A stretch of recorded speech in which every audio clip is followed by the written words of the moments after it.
સવારે ઉઠીને જોયું ત્યાં ચારે બાજુ ધવાડો જ ધવાડો. પછી આપણે નીકળી ગયા હોસ્પિટલ તરફ જવા માટે.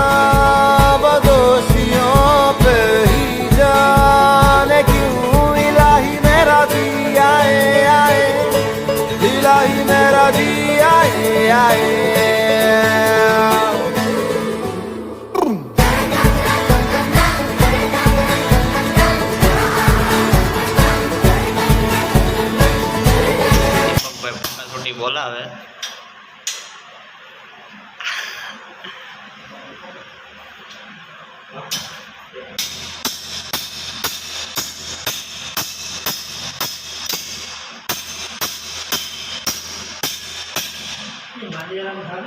તો મિત્રો આનું નામ તમે બધી કોમેન્ટ કરીને મને બતાવજો અને કહેજો પણ શું છે આનું નામ.